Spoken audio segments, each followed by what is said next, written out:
Hi everybody, and welcome to this week's weekly forecast. My name is Vicki, and I will be taking you through guidance for this week, the week commencing the 11th of May 2020. And as usual, I'm using the Mythic Tarot cards, and as usual, I'm going to be pulling 6 cards for our guidance. So I'm shuffling now and choosing 6 cards. 1, 2, 3, this is riveting, 4, 5 and 6.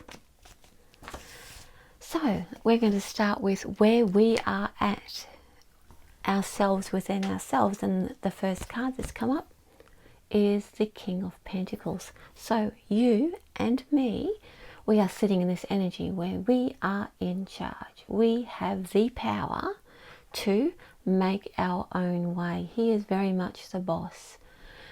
Some of you may be in a space where you're ready to change direction and look for a new boss. Some of you may be feeling the energy that you'd like to start your own business.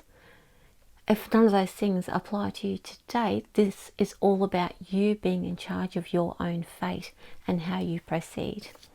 The next card we're having a look at is what the universal energy, that's like our soul energy that is reacting to the universe and the universal energy. And here we have the 8 of Wands. Now the 8 of Wands represents freedom of movement, freedom to do what we want, freedom to make our own choices. So again, we are moving forward and we are making choices. So this card, so the push, the reason that we're feeling the way that we do is because the push is on to give us the confidence to step into that new way of being, where we can be our own boss in our own world. Even if we can't be having our own business, we can still be in charge of our own world, and the universe is showing us that we actually have the freedom to do it. The next card that is coming up is what's blocking, what's challenging us, what are the things that we need to reflect on at the moment. So we have appropriately in this area, the Devil. Now he represents a little bit of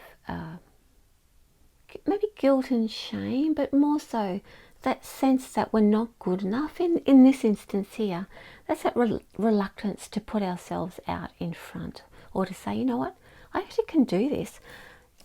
It would be very much fighting with these two guys, because there's very much a push to take charge, make your own way, and that freedom, that like there's no excuse that you don't have that energy or that freedom.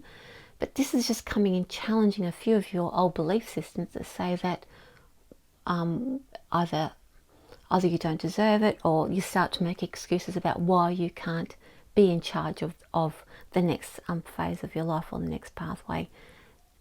If you want to work with Devil energy, like he's not unnecessarily a negative card, because he is really, all he does is reveal our innermost, not our fears, our innermost nature, our natural part of who we are. So there might be a part of us that is wanting to be led along, or wanting to be somebody else to be the boss. And because the King of Pentacles is here saying, hey, you can now be in charge, the Devil will be challenging the part of you that says, I don't really want to be in charge.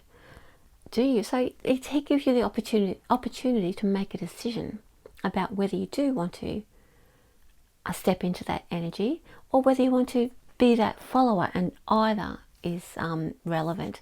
But as I said, the push inside of you at the moment is that you can actually make your way. So he's just helping you decide if that's really what you want to do. So how you are going to respond to that is this: you are going to decide what is actually holding you back. So here, the 6 of Cups is doing it like a bit of a reconciliation. Okay, well, this part of me does not like to move into, like, I need to let go of this part of my attitude, or this belief really doesn't fit into my new way of thinking. And so like you're doing a bit of an unpack and deciding, a bit of a clear out, a decluttering. And that's what she is all about. She's sitting there reconciling how she actually feels about the things that she's gathered in her life. And again, that's why the Devil is here, to bring up those little uncertainties, and she's here to help you move them on.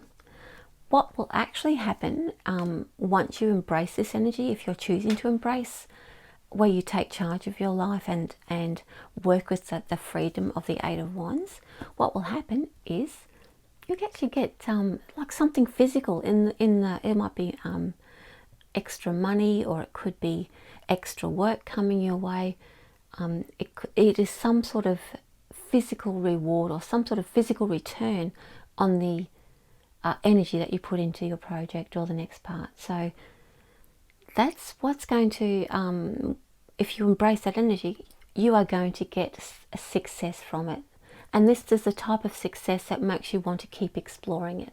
It's not going to be the be all and end all, but it's going to give you enough of a let's go to keep you interested and to show you that it actually has some benefit, your next project and your next idea. I'm loving this week already.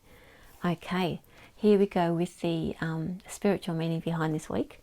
The Ten of Wands. I'm surprised that this one has turned up, considering everything else about freedom and so forth. Spiritual energy means that what is our lesson from this, or what are we going to gain about our spirit self, our soul self, our karmic journey. And here we have the Ten of Wands, and the Ten of Wands reminds us about taking things on and taking responsibilities on that really do we need to have them.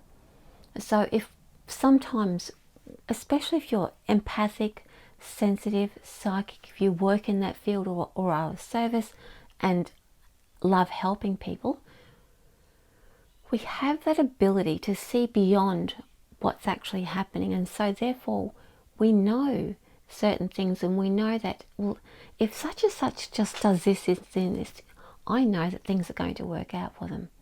And this card is reminding you pretty much to mind your own business when it comes to that, because even though you might see a solution for that person, it is still their journey, and you might not be called upon to actually step in. However, if you are called upon, you will have the energy to do it. Whereas this is just saying, where are you wasting your spiritual energy? Where are you putting it where it doesn't actually need to be used up? It might be ego driven that you're stepping in and wanting to help people, or to, even if you can see where you can help and you make some effort towards that you can recognize if you don't really need to be there. Because sometimes we still see it, we love these people, and we say, okay, I would like to help this person out. You step in and you realize that it's not your place, even though you can actually see a bigger picture. So the spiritual meaning for this week is actually know what's yours, know where you want to put your energy. Otherwise, spiritually, on a soul level, you would become overwhelmed. Actually, it's funny because having your own power and being your own boss and being able to forge your own way can sometimes lead to overdoing things. It's like, oh my goodness, I'm feeling so great, especially with all this freedom behind us, that we just want to embrace everything. So this is about being discerning. Where do you want to spend your energy? Where do you want to spend your the energy that you have that's actually for you? How do you want to use that? Do you want to use it for your projects, which will ultimately benefit humanity, or do you want to spend it on something that maybe have no resolution and no benefit to your spiritual journey or your path? Anyway, I'm going to leave that with you. Have a great week. Happy Mother's Day.